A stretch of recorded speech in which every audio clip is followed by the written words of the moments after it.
The letter said I had 5 days to shut down my home office or pay a $2,000 fine.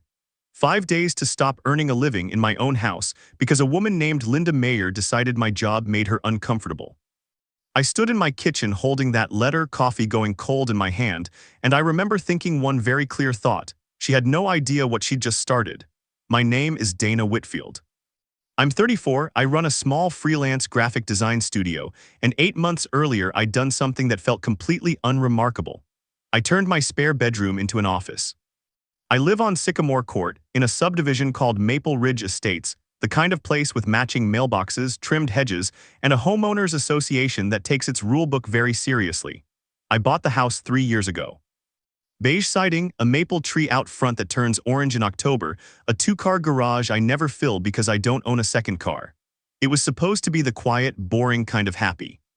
My workday looked like this: coffee at 7, laptop open by 8, 3 or 4 video calls with clients who live in other states, sometimes other countries. I design logos, packaging, brand, kits for small businesses. Nobody drives to my house. Nobody parks on the street. My biggest disruption to Sycamore Court was the occasional UPS delivery of a design tablet or a box of printed proofs. Linda Mayer had been HOA president for 6 years. She walked the neighborhood most mornings with a clipboard, and if your grass hit 3.5 inches or your trash can sat at the curb an hour past pickup, you heard about it. People joked about her quietly behind closed doors because nobody wanted their name on her list. I'd exchanged maybe 10 sentences with her in 3 years. Polite nods, a wave, nothing that should have mattered. She lived 4 houses down, where Sycamore curves into Birchwood, in a house with the tidiest lawn on the block and a small brass sign by her door that read "The Mayor Residence," like it was a bed and breakfast.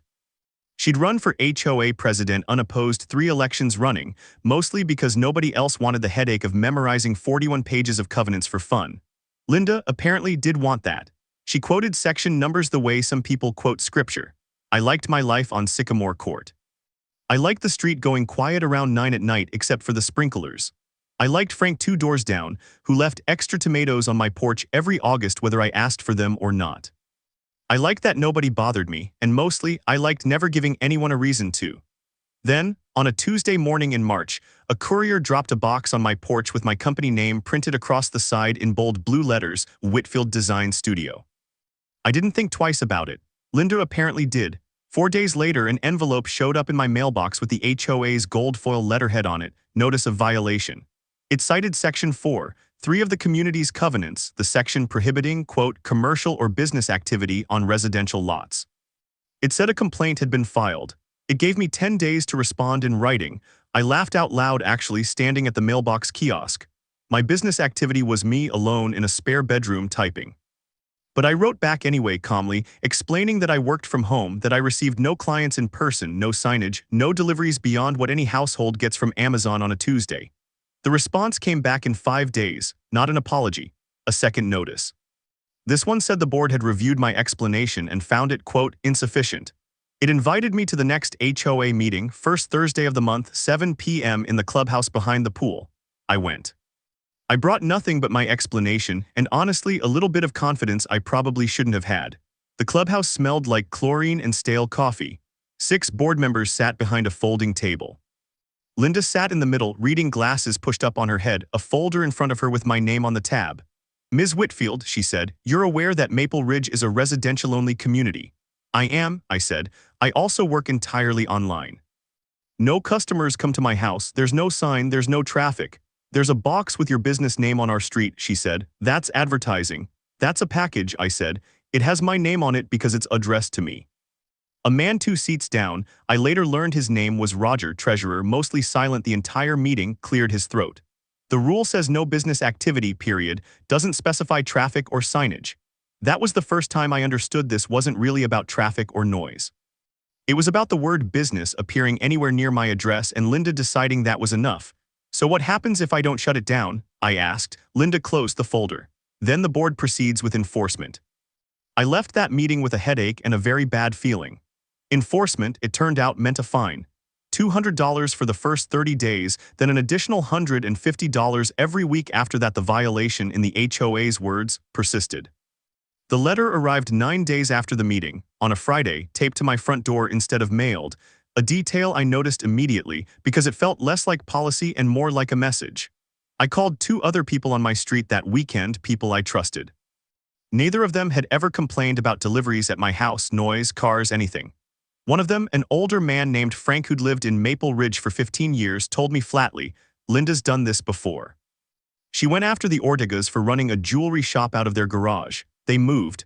That stuck with me. People didn't fight her. They left. I decided I wasn't going to be the second story like that.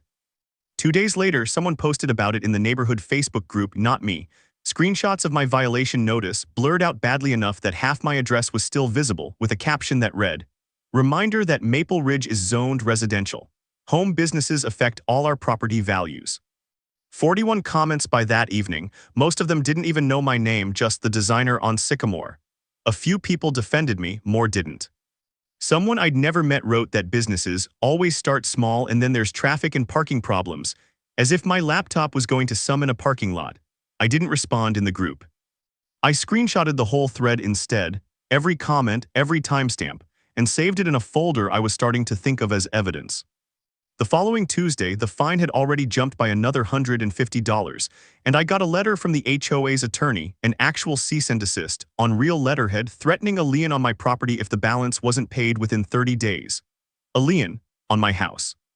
Because I answer emails from a spare bedroom, that afternoon I ran into Linda at the mailbox kiosk. She was pulling flyers out of her box, the kind advertising the next block party, and she looked at me like she'd been expecting the confrontation. "This is a residential street," she said before I even opened my mouth, "not a storefront." "It's a laptop and a webcam, Linda," I said. "Nobody's shopping here, nobody's parking here. You've never once seen a client walk into my house because it's never happened." "Rules are rules," she said. "I don't make exceptions." "You made an exception when you let the Hendersons run their dog walking service out of their van for 2 years, I said. I'd done a little digging by then. "That's foot traffic, that's literal barking on the sidewalk." "You never sent them a single letter." Her face changed for just a second, not enough to admit anything, but enough that I knew I'd landed something true. "That's different," she said, and walked away before I could ask how. That night I couldn't sleep. I sat at my kitchen table with the cease and desist letter in front of me, the lien threat underlined in my own pen, and I did the math on what 30 more days of accruing fines would look like. $600, then closer to $1,000. Then a legal filing against a house I'd worked 6 years to be able to afford. I thought about just paying it, the way Frank said the Ortegas probably wished they had, just to make the letters stop. Instead, I opened my laptop and started reading. Actually reading the full HOA covenants, all 41 pages, plus whatever I could find about how homeowners associations are legally allowed to regulate home-based work in this state. 3 hours in, eyes burning, I almost gave up. And that's when I found the thing that changed everything. Our state had a home-based business protection law on the books, passed a few years earlier specifically because HOAs across the state kept doing exactly what Linda was doing. The law said in plain language that a homeowners association could not prohibit a homeowner from operating a business inside their home, as long as that business produced no external signage, no regular customer or client traffic to the property, no measurable increase in noise, and no use of common areas. It even listed deliveries and video conferencing as explicitly protected activities. I read that section 4 times, then I printed it. Then I called the state's consumer protection line the next morning, just to be sure I wasn't misreading it, and the woman on the phone confirmed it in about 90 seconds. "If there's no client traffic and no signage," she said, "the association has very little ground to stand on. You could actually have a claim against them for the fines." A claim against them? I hadn't even considered that this could run the other direction. I spent the next 4 days building a folder, the statute highlighted.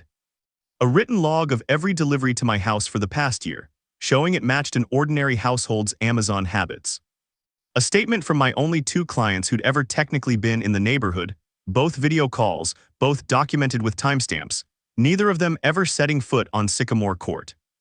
And a letter, drafted with help from a friend who'd worked as a paralegal, addressed directly to the board, citing the statute by number and requesting the violation notice and all associated fines be withdrawn within 14 days. I requested to be added to the agenda for the next HOA meeting. Linda tried to deny it. The request came back saying the agenda was full, so I emailed all 6 board members individually, attaching the statute and the letter, and copied the HOA's own attorney on the email. 20 minutes later, I had a confirmation. I was on the agenda. The clubhouse was fuller that night. Word travels fast in a neighborhood, and apparently 3 other homeowners had heard I was fighting Linda and came to watch. I sat in the front row with my folder on my lap and my hands steadier than I expected. When my name was called, I stood, and I didn't ask for permission the way I had the first time. "I'm here about the violation notice and the fines against my property," I said. "I want to read something into the record."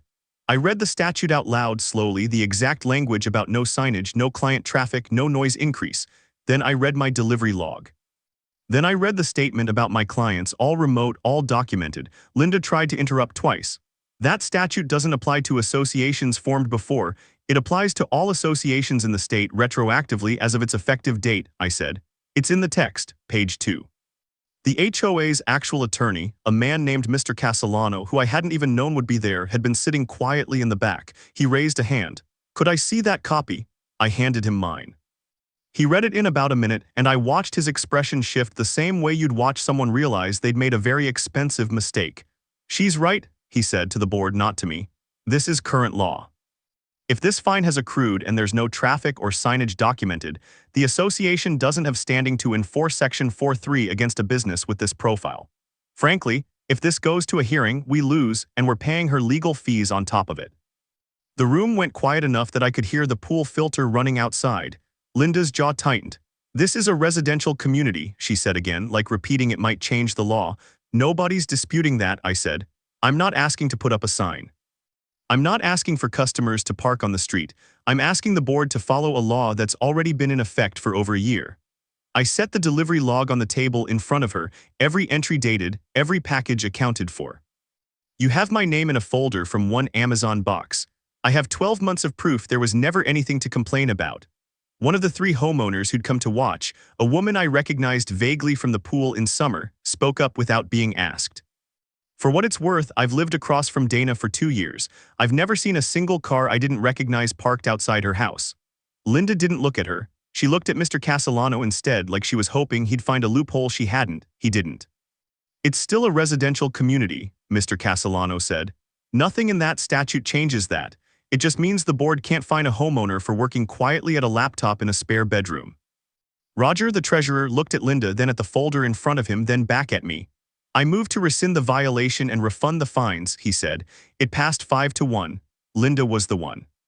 2 weeks later, a check arrived in my mailbox, $650, the full amount I'd been fined, refunded without another word attached.